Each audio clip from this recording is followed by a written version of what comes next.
Bien, chers amis, c'est aujourd'hui la fête de Saint-Louis-Marie Grignon de Montfort, en ce 28 avril. Et je pense que cette fête arrive à point nommé. La date aussi également n'est pas hasardeuse par rapport au calendrier actuel. Et je vais vous expliquer pourquoi. En tout cas, certains se sont inquiétés, beaucoup même se sont inquiétés de mes propos concernant l'implant prévu pour le monde entier, les 7 milliards d'hommes que prévoit donc ce fameux Bill Gates et tous les mondialistes qui veulent finalement asservir l'humanité au prince de ce monde finalement. Ça revient à ça. Et nous sentons bien que cette tyrannie sur les hommes augmente. Et il y a une inquiétude légitime. Évidemment, on ne veut pas être esclave de ces choses-là, on ne veut pas recevoir le vaccin, être pucé comme du bétail. Alors, certains m'ont demandé, mais monsieur l'abbé, quelle réponse donnez-vous à cette nouvelle tyrannie qui semble s'imposer à l'humanité aujourd'hui ? Pourquoi d'ailleurs la Providence permet-elle de telles choses, des choses aussi affreuses, abominables, puisque ce plan de vaccination mondiale en fait correspond ni plus ni moins qu'à une forme d'élimination des plus faibles. Ils veulent effectivement, ces gens-là, arriver à une humanité à 500 millions d'habitants sur les 7 milliards, je crois, que nous sommes actuellement. C'est donc quelque chose de tout à fait diabolique. Quelle réponse pouvons-nous donner à cette nouvelle tyrannie ? La réponse, elle est très simple. La réponse, Notre-Dame de Fatima nous l'a donnée. Il faut consacrer la Russie à son cœur immaculé. Il faut que le pape et tous les évêques du monde entier, moralement réunis, consacrent ensemble, d'un seul cœur, d'une seule âme, la Russie au cœur immaculé de Marie. Voilà, pour rappeler tout simplement au monde la souveraineté de la Vierge Marie sur le monde entier, sur tous les cœurs, sur tous les hommes sans exception, qu'ils soient noirs, qu'ils soient blancs, qu'ils soient jaunes. Tous les hommes appartiennent de droit à notre Seigneur et à Notre-Dame. Elle est co-rédemptrice, malgré les négations que nous avons pu entendre récemment. Elle est la mère de tous les hommes. Mais cette consécration de la Russie au cœur immaculé de Marie ne pourra pas se faire s'il n'y a pas chez les catholiques une convergence, un mouvement général pour se mettre sous l'influence de la Vierge Marie. Oui. Comment le pape va-t-il consacrer la Russie si les catholiques qui l'entourent eux-mêmes ne sont pas consacrés ou négligent d'être les bons fils de la Vierge Marie? Ça paraît peu logique. Par conséquent, la solution, je vous dis, à cette question du puçage mondial, de ce flicage universel, elle est très simple. Nous devons tous, individuellement, nous mettre sous l'influence de la Vierge Marie et plus spécialement nous consacrer à elle. Voilà. C'est-à-dire nous livrer, nous donner, se donner à elle, nous donner notre personne, notre cœur, notre âme, nos activités, lui confier toute chose. C'est ce que Saint Louis-Marie Grignon de Montfort explique dans le traité de la vraie dévotion à la Vierge Marie. Et je vous invite à la lire. Alors, pourquoi je vous disais que la fête de Saint Louis-Marie Grignon de Montfort arrivait à point nommé? Parce qu'aujourd'hui, nous sommes le 28, je vous apprends rien. Demain, nous sommes le 29. Et si vous comptez 33 jours à partir du 29, voilà, vous faites le compte, vous calculez, vous tombez sur le 31 mai. 29 plus 33 jours, 31 mai. Qu'est-ce que le 31 mai ? C'est le dimanche de la Pentecôte, d'abord, mais c'est aussi, en même temps, la fête de Marie Reine. Marie Reine. C'est-à-dire Marie Reine du monde, Reine des hommes, Reine de l'univers, Reine des anges. Et pourquoi 33 ? Vous me direz, mais pourquoi 33 ? Eh bien, parce que tout simplement, Saint Louis-Marie Grignon de Montfort nous demande de nous consacrer à elle, bien sûr, mais il dit il faut se préparer à cette consécration. On ne va pas comme ça du jour au lendemain faire un acte on peut le faire, mais il est mieux de se préparer à cette consécration. Et Saint Louis-Marie Grignon dit, eh bien, il faut 33 jours pour se préparer. Donc, si vous commencez demain cette préparation à la consécration à la Vierge Marie, donc 29, 30, etc., et vous terminerez le jour de la Pentecôte, magnifique jour en plus, et qui sait, peut-être que nous pourrons tous nous retrouver pour un pèlerinage ou je sais quoi, et puis même si on ne s'est pas autorisé, on s'arrangera pour se retrouver, eh bien, vous pourrez ce jour-là faire votre acte solennel, personnel, de consécration à la Vierge Marie. Donc, voyez, c'est tout à fait providentiel vu le contexte. Le bon Dieu vient de nous envoyer un avertissement à travers ses plans diaboliques et nous dit, attention, si vous ne vous mettez pas sous le couvert de la Vierge Marie, eh bien, ce sera l'autre qui prendra la place. La nature ou la grâce a horreur du vide. Mettez-vous sous le couvert de la Vierge Marie et vous serez protégés, corps et âme. Et oui, vous craignez ce puçage au front, à la main.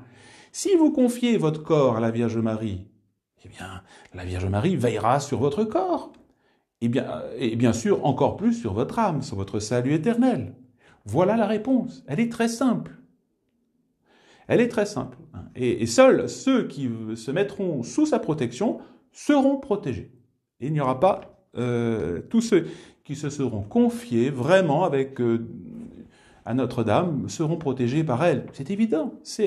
Elle a livré son Fils pour nous sur la croix. Elle a permis que son Fils fût crucifié de façon atroce pour le salut de nos âmes. Bien, a fortiori, aujourd'hui, elle veille encore bien plus, vous voyez, sur nos âmes et nos corps. Voilà donc la réponse que je vous donne donc à cette crise que nous connaissons actuellement. C'est la seule réponse. Alors, me direz-vous, oui, mais cette consécration, est-ce que vraiment elle est faite pour moi? Elle est faite pour tout le monde. Hein. Et une personne, même qui est en état de péché, qui vit dans le péché, hein, mais qui a le désir, hein, qui est endurci dans le péché, hein, qui vit je ne sais pas quoi, il peut imaginer toute chose, eh bien, il peut faire cette consécration, à condition évidemment de vouloir sortir du péché. Et cette consécration va l'aider justement. Hein. Alors, comment s'y préparer? C'est très simple. Donc, il y a ces 33 jours. 33 jours de préparation. Pourquoi 33? Parce que d'abord, il y a 12 jours pendant lesquels on va vraiment se vider du monde. On va se rendre compte, on va essayer de méditer pendant 12 jours sur ce que c'est que le monde. Hein.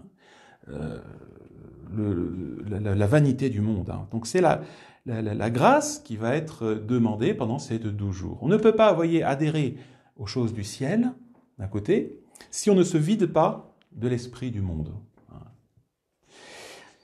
Ensuite, pendant une semaine, la semaine suivante, on va demander au bon Dieu la grâce de mieux se connaître soi-même, hein, pour regretter ses péchés. Donc d'abord, on regarde le monde, le danger que représente le monde pour notre âme. Ensuite, on va regarder un petit peu notre âme, hein, et on va essayer justement d'avoir la haine du péché. Ce péché qui nous détourne de notre fin ultime du ciel de Dieu.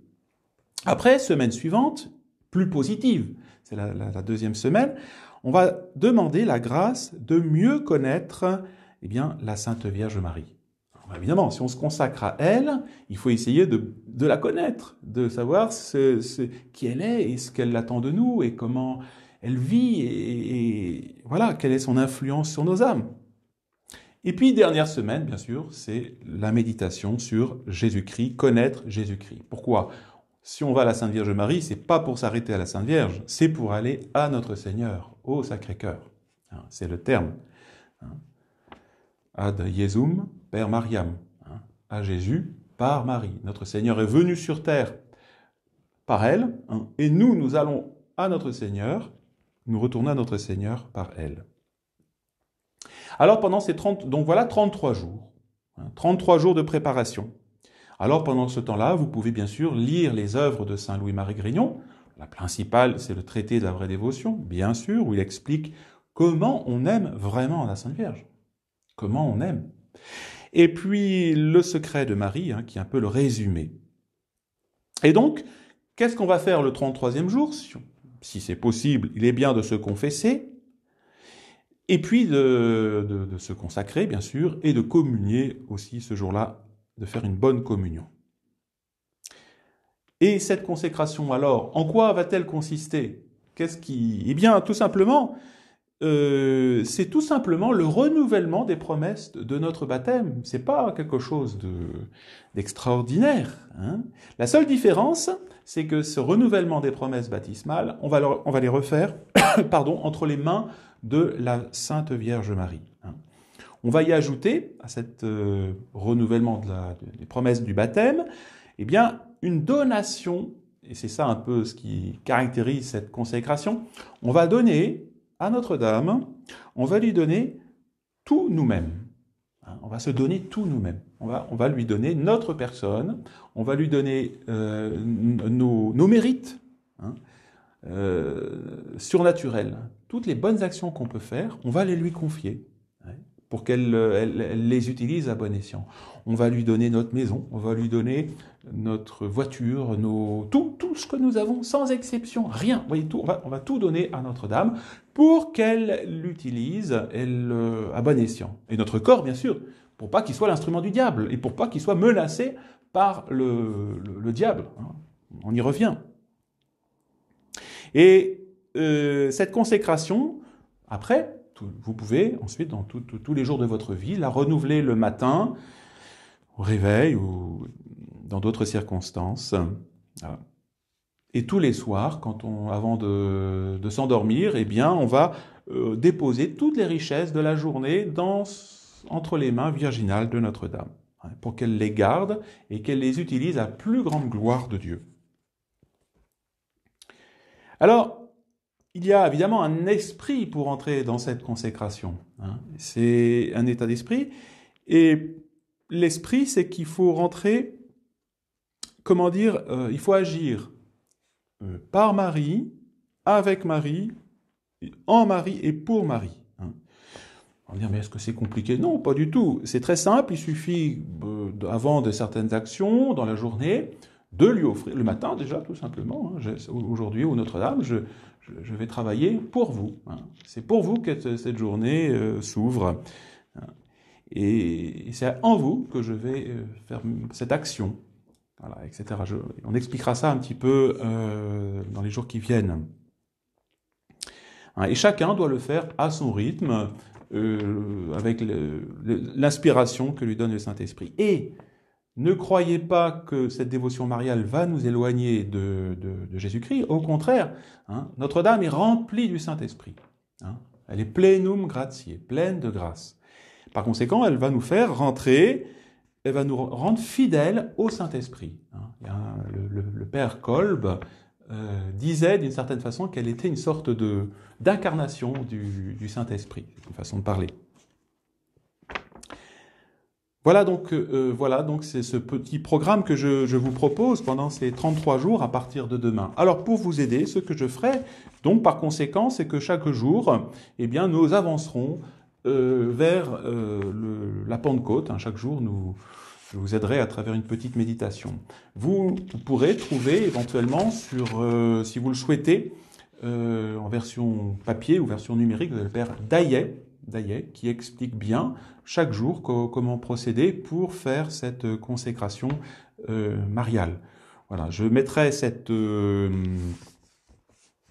version numérique du père Daillet sur le site Reconquista, pour certains qui ne l'auraient pas chez eux et qui souhaiteraient faire à leur rythme cette consécration mariale.